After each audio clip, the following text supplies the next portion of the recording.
सबसे पहले तो माफी चाहूंगा आप सबसे कि थोड़ा इंतजार करना पड़ा आप लोगों को। तो बोलने तो बहुत कुछ पर समझ में कुछ नहीं आया। कोई बात नहीं सर, बहुत बढ़िया, यही चाहिए था। चलिए ठीक है, तो ज्यादा समय ना गवाते हुए कार्यक्रम को डायरेक्ट शुरुआत ही कर देते हैं। दिव्या मैम आपके सामने हैं। मैं सेक्टर के जो एकेडमिक कोऑर्डिनेटर है ज्योति मैम, इनसे निवेदन करूंगा कि कुछ देके उनका स्वागत करें। मैम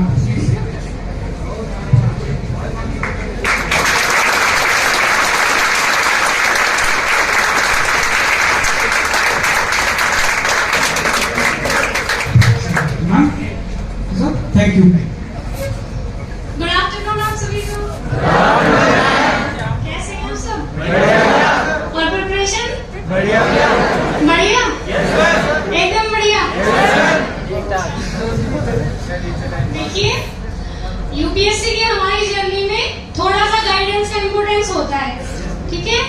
तो इस प्लेटफॉर्म से जो मतलब एज एस्पायरेंट जब मैं तैयारी करती थी तो मुझे लगता था कि शायद मुझे पता होना चाहिए, या मैं टॉपर स्टॉक देखती थी, या जो भी मतलब आपके डाउट्स हैं मैं कोशिश करूंगी कि मतलब आपको सेटिस्फैक्टरी जवाब दे सकूं। तो आप एकदम फ्री होके मुझसे पूछ लीजिएगा। वैसे कल सर ने भेजे थे कुछ, मतलब शायद बच्चों ने क्वेश्चन भेजे थे तो मैंने देखे थे वो, तो मैंने थोड़ा बेसिक आइडिया ले लिया है कि मतलब आपके कैसे क्वेश्चंस रहेंगे। तो मैं पहले बता दूंगी थोड़ा जो मुझे बताना है, मुझे लगता है कि आप सबको पता होना चाहिए। उसके बाद आप सब मतलब अगर कुछ मोर डाउट्स है तो पूछ लीजिएगा। ओके? मुझे जानते तो है ना आप सब? क्या इंट्रोडक्शन देना है?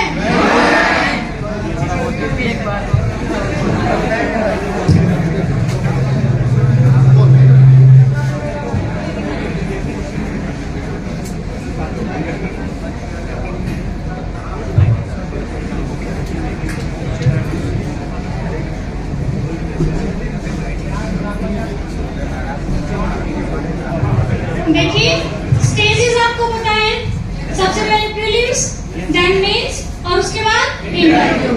तो अभी तो मुझे लगता है आप सब एकदम नए नए हैं, है ना? तो एकदम हम प्रीलिम्स से शुरू करते हैं, है ना? तो देखो, मैं कुछ मतलब आपको कुछ ऐसे पॉइंट्स बताऊंगी जो आपको मतलब की फैक्टर्स हैं कि ये चीजें हमें माइंड में रखनी है। मतलब प्रिपरेशन के टाइम हमें ऐसा प्लान करना है कि पहली बार में निकालना है ना? तो रिजल्ट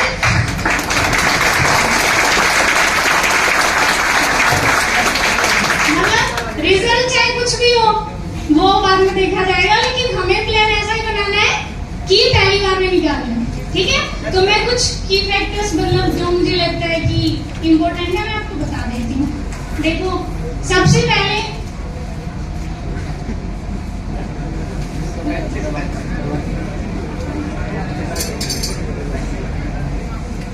देखिए, सबसे पहले सिलेबस पढ़ा होगा आप सबने? प्रिंट आउट निकाल रखा है या साइड से पढ़ा है? बस हाथ से लिखा है? हाँ, ठीक है। तो सबसे पहले क्या कर रहे हैं? सिलेबस। मैंने सिलेबस वेबसाइट से निकाल के और अपने हाथ से लिखा था। जो भी A4 शीट्स पेपर आते हैं, आप सिलेबस को अपने हाथ से लिखेंगे, क्योंकि जब हम लिखते हैं तो थोड़ा सा दिमाग में जाता है। जैसे जो भी सिलेबस है, मतलब पूरी प्रिपरेशन के दौरान सिलेबस आपके पास होना चाहिए।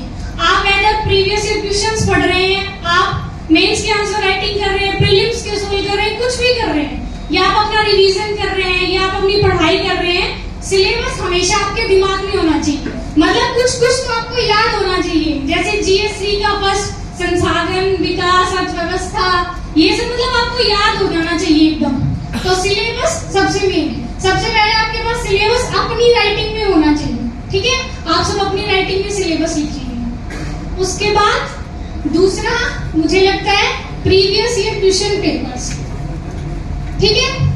मतलब 2014 से लेके और अब तक, 2014 से लेके अब तक जितने भी मतलब हमारे मेंस के क्वेश्चन पेपर्स हैं, मैंने क्या किया था? देखो, GS4 का तो हम लिख नहीं सकते क्योंकि उसमें केस स्टडी है तो हम हाथ से नहीं लिख सकते, लेकिन GS 1, 2, 3 मतलब मैक्सिमम आपको 2 से 3 घंटे लगेंगे कि आप उसको लिखें। लिखेंगे अपने हाथ से, लेकिन जब आप लिखेंगे तो आपको एक पैटर्न पता चल जाएगा कि ऐसे ऐसे यूपीएससी क्वेश्चन पूछता है। पहले आपके पास सिलेबस है, उसके बाद आपके पास क्वेश्चन पेपर है, तो आपको पता चल जाएगा कि ये वाला सिलेबस है और इसमें से यूपीएससी ऐसे क्वेश्चंस फ्रेम करता है। ठीक है, तो प्रीवियस क्वेश्चंस आपके पास होने चाहिए और अपनी राइटिंग में। ठीक है, ज्यादा टाइम नहीं लगता है, 2 से 3 घंटे लग जाएंगे। ठीक है, लेकिन उससे आपके मतलब आपको एक आइडिया हो जाएगा मोटा मोटा कि मतलब ऐसे मतलब यूपीएससी ऐसे क्वेश्चंस पूछता है। ठीक है, उसके बाद तीसरे नंबर पे आएंगे हम सोर्सेस।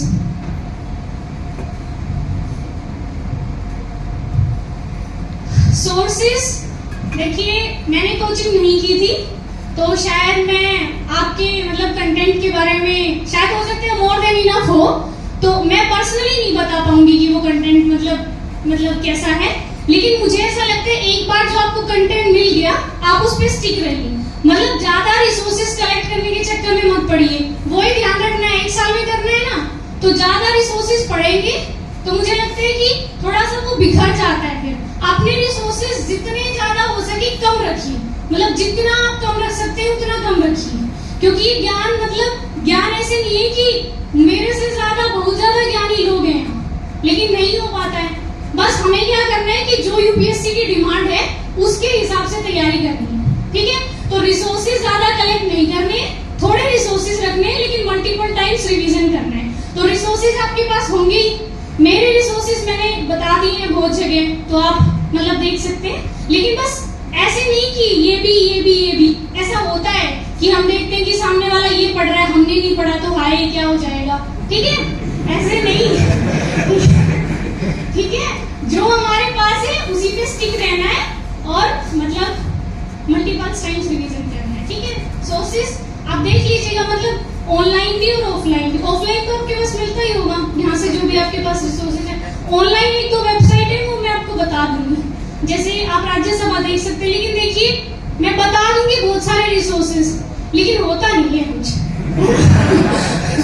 वो रिसोर्सेज मैंने भी खूब सुने टॉपर से, लेकिन राज्यसभा देखा नहीं मैंने कभी।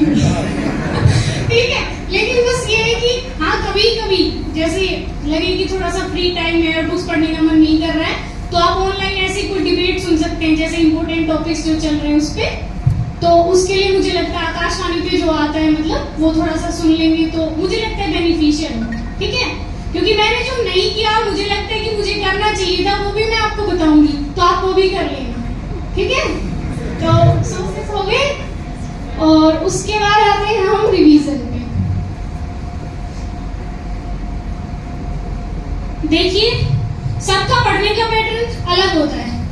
I am just saying mine, मतलब मैंने क्या किया। ठीक है, मैं क्या करती थी, जैसे मेरा शेड्यूल क्या होता था कि मैं एक टॉपिक उठाती थी, मतलब एक सिलेबस का। जैसे GS 1 है, तो अगर मैंने GS 1 उठाया तो मैं पहले हिस्ट्री कंप्लीट करूंगी। कई मतलब टॉपर्स ऐसे भी करते हैं, कोई 2 सब्जेक्ट उठा लेते हैं, मतलब आप पॉलिटी के साथ हिस्ट्री कर रहे हैं या ज्योग्राफी कर रहे हैं, वो आपकी क्लासेस चलती होंगी तो आप उस हिसाब से एडजस्ट करेंगे। लेकिन मैं ऐसे करती थी कि एक सब्जेक्ट पढ़ती थी। ठीक है, और एक सब्जेक्ट के साथ हमारा करंट अफेयर्स भी चल रहा है, न्यूज़पेपर भी चल रहा है, फिर रिवीजन भी करना है। तो मुझे लगता है कि मैं एक सब्जेक्ट लेके चलती थी। जैसे मेरा हिस्ट्री शुरू हुआ तो जैसे NCERT शुरू की मैंने, उसके बाद जो स्टैंडर्ड बुक्स होती हैं वो शुरू की, उसके बाद दोबारा से रिवीजन किया। तो आप अपने हिसाब से देखेंगे कि आपको एक सब्जेक्ट शुरू करना है या 2 सब्जेक्ट शुरू करने हैं, पर मैंने एक सब्जेक्ट शुरू किया था।